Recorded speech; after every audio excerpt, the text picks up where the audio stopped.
Thank you all for being here and really being remarkably patient and waiting for this presentation. I'm sure this has been the reason why you're all here.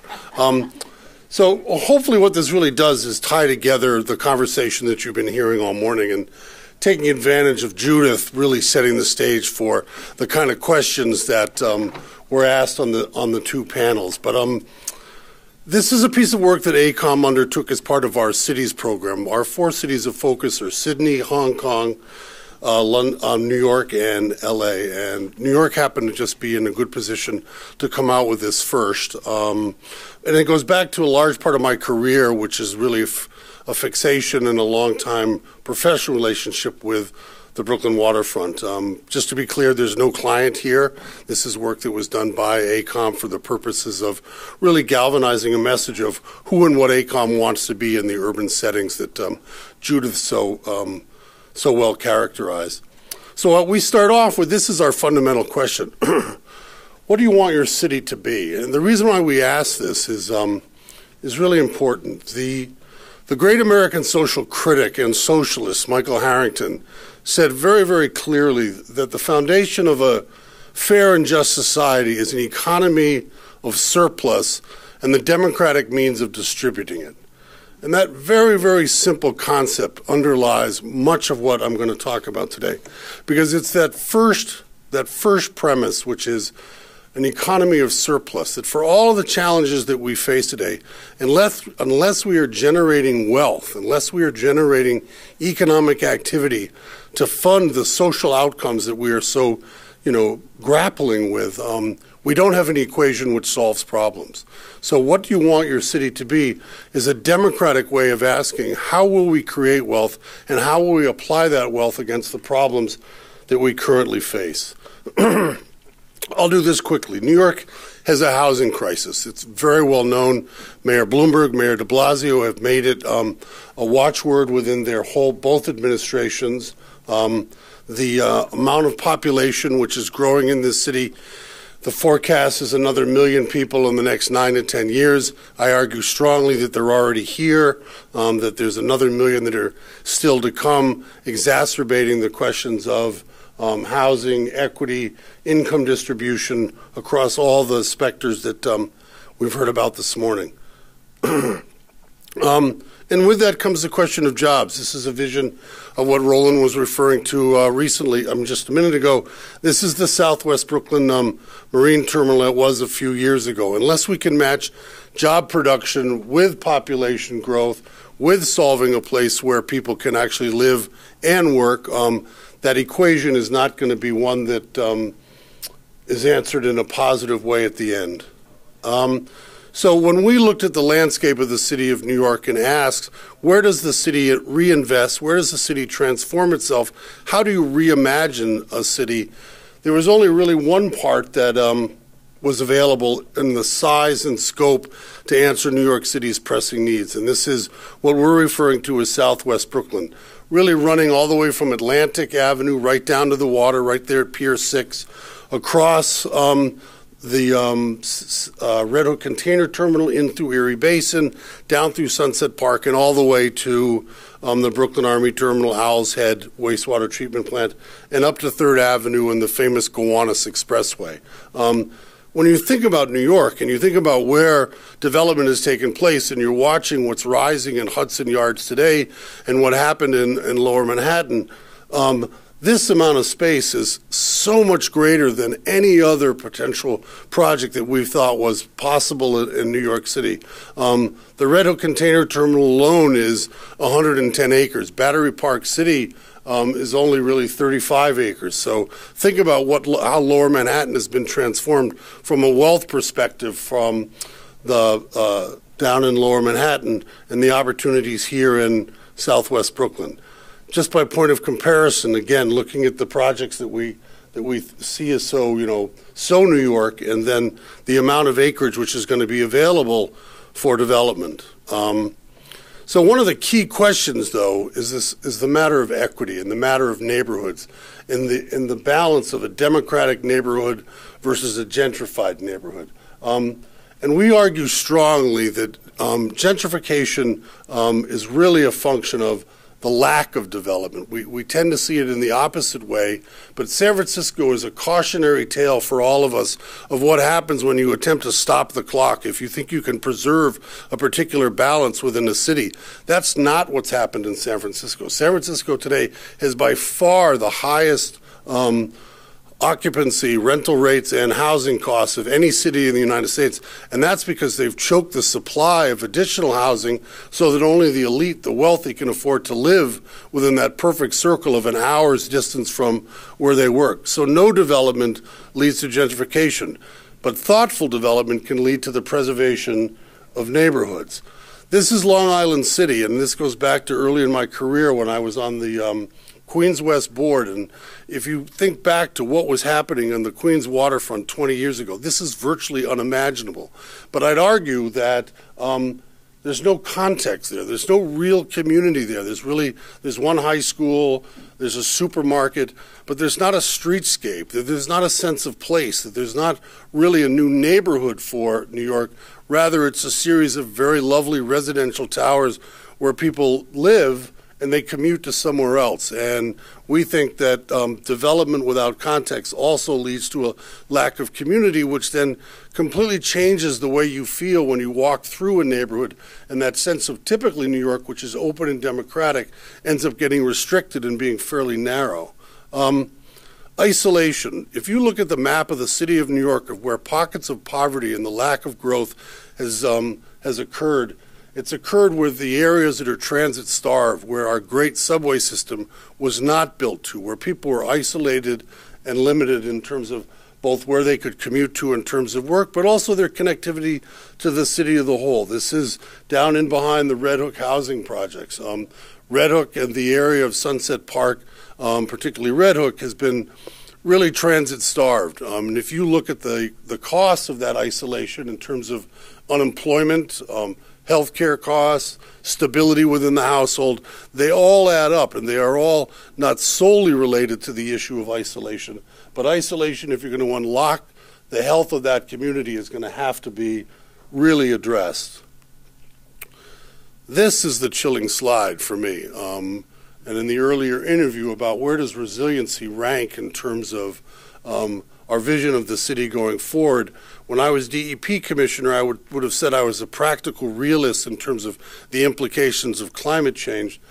And now I'm urgently neurotic about what climate change and what Superstorm Sandy in this graphic photograph really represent for us. I think we fundamentally have to address the existential question of whether the city of New York and what will be our waterfront and how the edge will be defined. And if this past month hasn't really brought that to bear, I don't know what will. There was a great blog, actually, that somebody said that if Godzilla had come up out of the water and blowtorched Houston the way Houston got hit from the hurricane and then went back in the water and then came back up again and blowtorched southern Florida the way Irma did, and now Jose is potentially coming back, we'd be spending billions of dollars to figure out how to, combat Godzilla, but we are not spending billions of dollars right now on how to figure out how to combat climate change. And unless we do, this is going to be the future of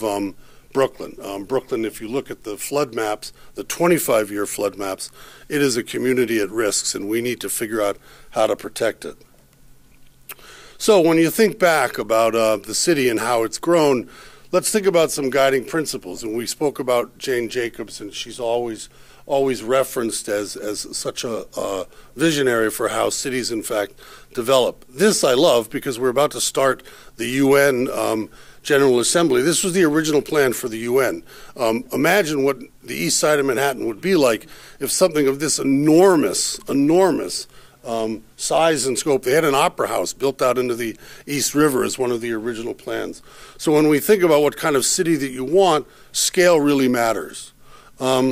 Context matters. This is Moses's Cross Island expressway that Jacobs really made her name on and opposing. Think about what Lower Manhattan would be like. It wouldn't even be Lower Manhattan if this has been built. So context truly matters. This is my favorite slide.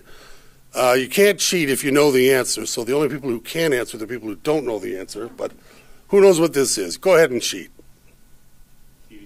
TV City. This is Donald Trump's vision of building the largest skyscraper in the world at the time to house NBC, which at the time was an independent television network, which seems kind of quaint and antique at this point. I like to say I wish he'd actually built it, because then he would have had something else to do besides to run for president. I don't know if AECOM is allowed to make those sort of remarks, but here we are at the Asian Society. So proportion definitely matters. And here's another very, very compelling part of what makes New York great, which is the power of public space. It's, in some sense, we are the inside-out donut. We're defined as much by what our public space is as what our private space is, and how we think of the city and how we interact is that inside-out equation of it's more where we are than where we've been.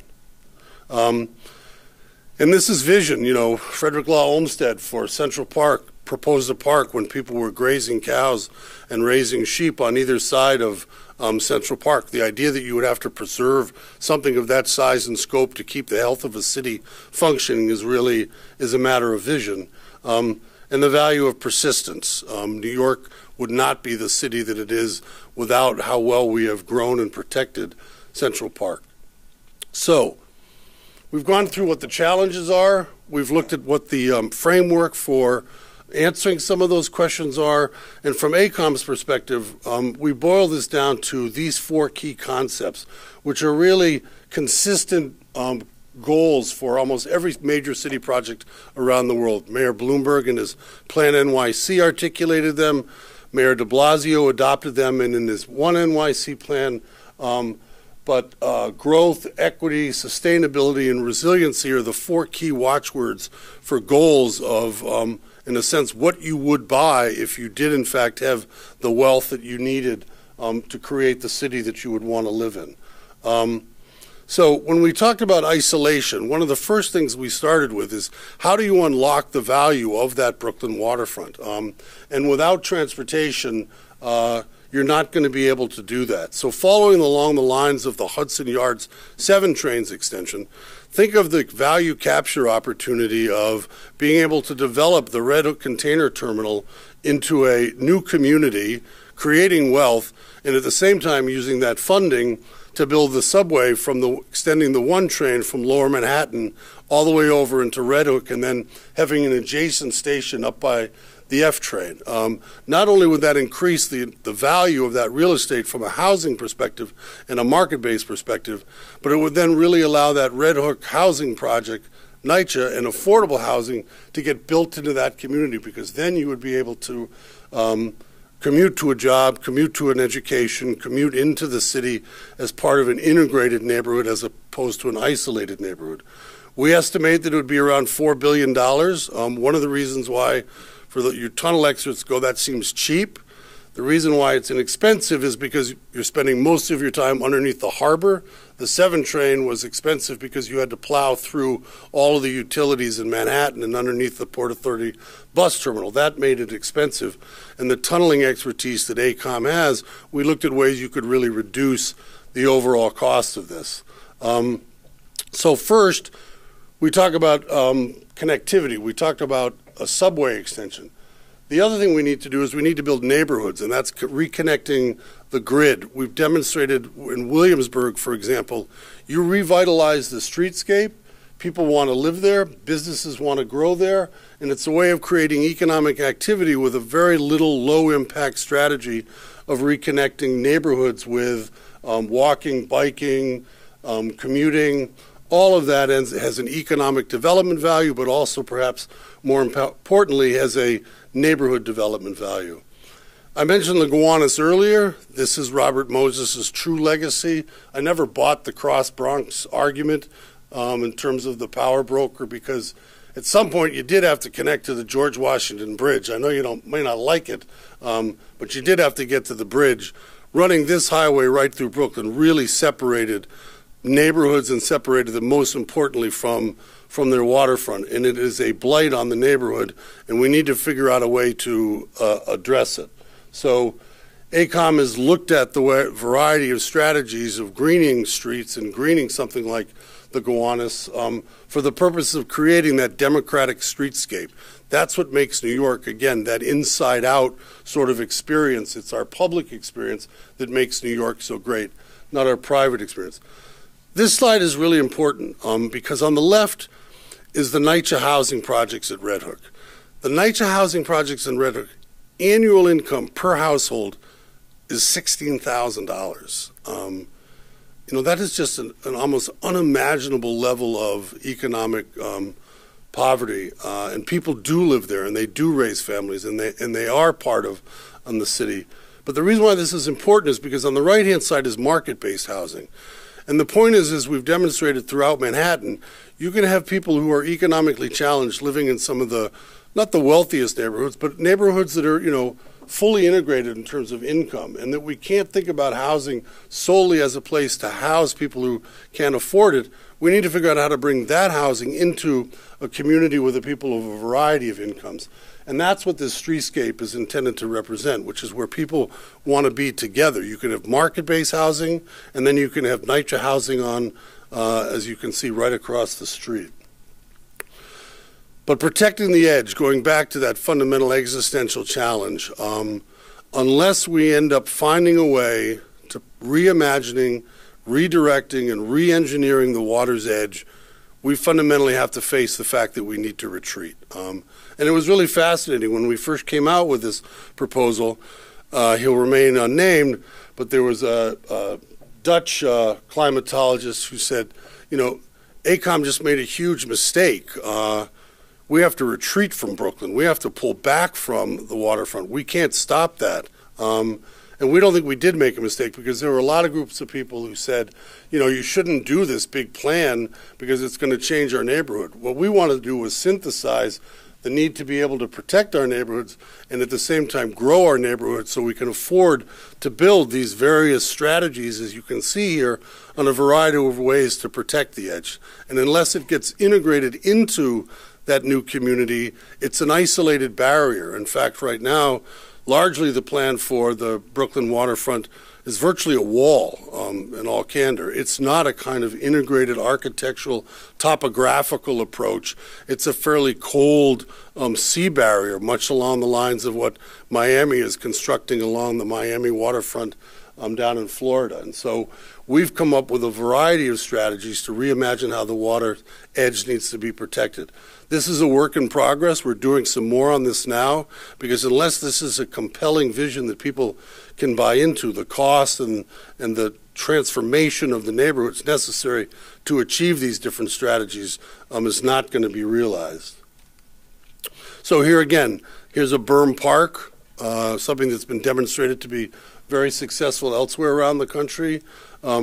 Raising the ground, I'm going to come back to this, but building up, putting on the ground floor of apartment buildings and buildings, things like parking, easy to repair retail, and the critical infrastructure up above the forecasted sea level rise can be all part of that strategy.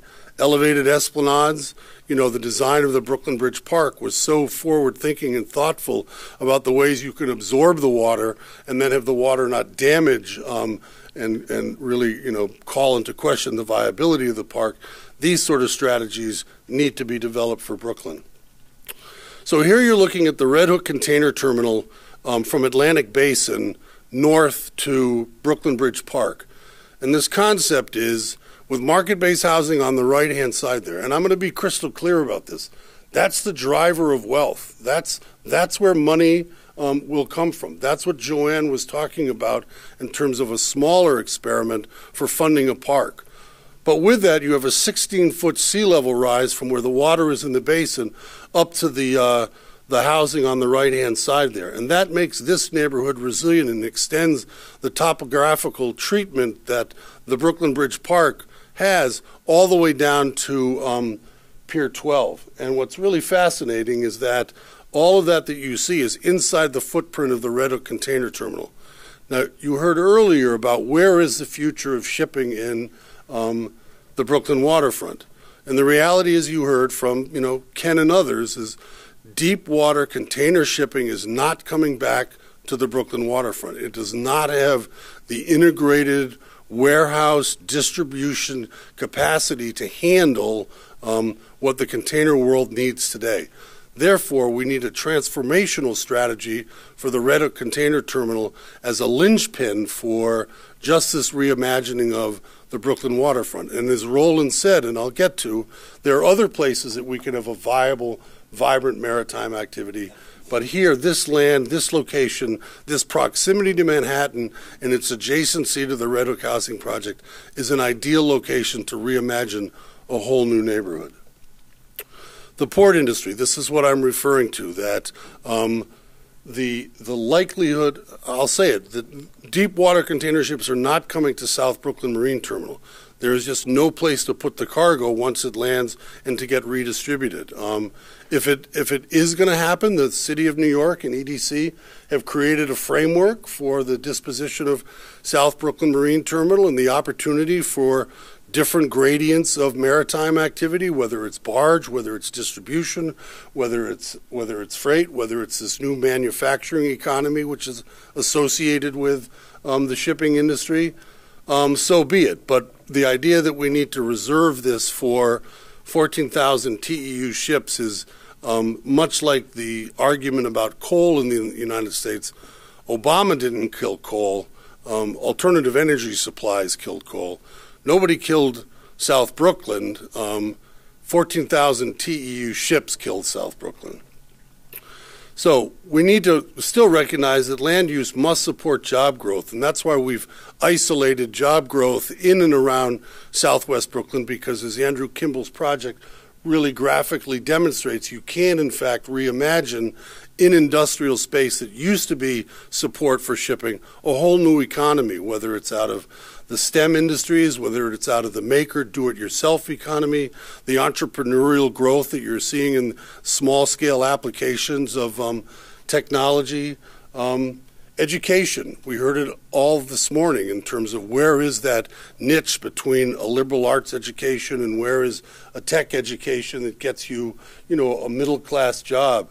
The medical industry is, growing leaps and bounds here in New York. The Brooklyn Hospital down on the waterfront could be an incubator for all sorts of jobs within the new economy, and that's why, as you can see, within our framework, we've proposed keeping this as a job generator, again, for the people who are living in the Red Hook housing projects and the affordable housing projects, or even in the market-based housing right along the Brooklyn waterfront. The work-life balance in New York is going to shift from Manhattan to other locations around the city, whether it's Jamaica, whether it's Brooklyn, whether it's in the Bronx. And people are going to be looking for that hour model, that you need to be within an hour of where you work to really have a balanced lifestyle. And so that's why we've tried to integrate these two concepts. So where does that leave us? I come back to the Harrington premise, which is where will you create the wealth? Where will that additional taxable income come from to buy the things we just went through, which are so important to create a new city? When you think about what Bloomberg was able to do with the High Line, and I got to admit, I shouldn't say this in front of my AECOM colleagues, but I completely missed the High Line. I thought that thing was never going to go anywhere. I was, in fact, with the Economic Development Corporation and was negotiating with CSX on what they should do with it. That High Line spins off about $670 million a year in additional taxes due to the value of what that public amenity created. I mean, it is an engine which is driving, to his credit, the de Blasio administration spending what Bloomberg created for his affordable housing projects, for his pre-K projects, for all of those things that has created a progressive agenda for de Blasio is so much driven by the kind of development that the High Line represented. So here you have four scenarios of how much market-based housing could you in fact absorb in the Brooklyn waterfront. And none of these are a proposal, which some people thought it was when we first started talking about it. They're merely a framework to understand with greater square footage, you have greater wealth. With greater wealth, you can buy more things. And $45 million square feet, which I would grant you presents a level of density and volume on the Brooklyn waterfront which needs to be thought through, and maybe there are other strategies of where that housing gets distributed over the long run. But 45 million square feet basically fundamentally buys you a new subway system, a reimagined edge, a Gowanus Expressway, which isn't a barrier but is in fact an enhancement to a community. It buys you the kind of streetscape improvements that connect the edge. All of those are taxable income funded projects which can take place. AECOM has a triple bottom line economic model that basically shows that as you move with more wealth, things trip from red, which are negative. This isn't a political statement, unlike my earlier one. Trip from red to blue, blue being a positive outcome under the three development scenarios. And as you can see, under 45 million, the maximum social good is realized. This is hard to read, but it basically just details what that level of funding can get. And I think the most important one, every single model says you need to build a new subway to Brooklyn if you're going to capture the economic activity and opportunity that's there. So I went through that quickly, but we always come back to at AECOM the question of what do you want your city to be? And I think Judith is absolutely right. We are truly at a tipping point where the darker, more negative forecasts could easily be realized. And unless we can solve that democratic question of what do we want our city to be with the wealth that we've all mutually agreed is how we created it to end up solving that problem, we're not going to have the kind of New York that we've grown to expect. We're going to have a New York which is going to face more income inequality, less affordable housing, waterfront neighborhoods at risks, and less of the kind of jobs that we need to employ the people who are moving into this city at an incredible rate, which is a dynamic opportunity, but unless addressed, tips to the negative. And I'm hopeful that we can answer this question in the positive and that we take advantage of everything that the Brooklyn waterfront represents. Thank you very much.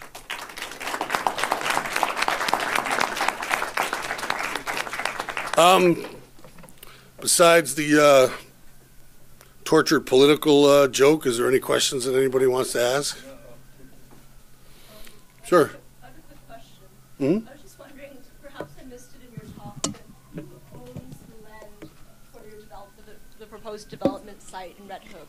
Is it under multiple ownership? I'm glad you asked that question. The Port Authority of New York and New Jersey owns 110 acres in the Red Hook Container Terminal and faces a fundamental financial question, since they are financially strapped now, how they might dispose of that terminal for the highest and best use. Once you leave Red Hook, the amount of privately owned land, city-owned land, is varied through Erie Basin and then down in through, and federally owned land, down and through Sunset Park. But the real driver for this, we believe, is going to be understanding the long-term future and economic value of the Red Hook Container Terminal. So are there any challenges in consolidating the multiple parcels to realize the master plan? Well, if you look at the model for Battery Park City, you created, seems sort of nostalgic now, but you created a city-state partnership to acquire the land and to dispose of it in a very long-term rational way to maximize the disposition for the highest and best use and time of value. So, yeah, you could easily come together with a city-state authority which was, has the necessary powers for acquisition, for, I don't want to say condemnation, but for acquisition and acquire those properties, create a public-private partnership with those private owners who are looking for higher and better uses of their property, as Andrew's whole initiative Industry City has demonstrated. One more. What do you say to an environmentalist that might come up to you and say, why would you pour billions of dollars in development into a flood zone? Even if you're making the new barriers and all that would protect the new housing and the new industry that you're bringing in, you're still building in a flood zone. That is true, likely. but not a floodplain like Houston, but a cost-benefit ratio that the human consequences of withdrawing in terms of the economic disruption and the economic consequences of a full withdrawal far exceeds the incremental, albeit billion-dollar cost of protecting that waterfront. So it's a very good question, and a lot of people are asking it and really questioning that long-term strategy. I'm an AECOM's of the mind that there are engineering solutions to it. There are ways with the right resources and the right engineering and with community support, you can in fact protect and remain resilient. I think, as you heard over and over again, it's going to have to be about being able to bend like a reed rather than only stand tall and think that you're going to be able to absorb the change, which is going to require some real topographical understanding. But I think the cost-benefit ratios of preserving and protecting far outweigh the economic dislocation of really withdrawing from the edge. Last question. Question about financial funding. What have you done to raise funds for help from government or private or banks? Well, we haven't. AECOM itself has not started this. We have merely built on what we think are very, very credible models of financing. The 7 train financed out of the Hudson Yards project faced, there was an unfortunate story in the New York Times that made it look like the tax revenue of Hudson Yards really wasn't paying for the 7 train. That's not the case. The challenge there is simply a matter of timing, that when Hudson Yards is fully up and occupied, the tax revenue will be able to pay for the 7 train. The amount of growth and money from tax increment financing coming off a project this size and dimension could fund the subway and could fund the reimagined edge. And it's that kind of creative financing, design, build, finance, operate, and maintain models with public-private partnerships and equity, because it's not going to be the federal government that's going to ride into New York and really answer this question. It has to be locally generated initiatives that take care of our local problems.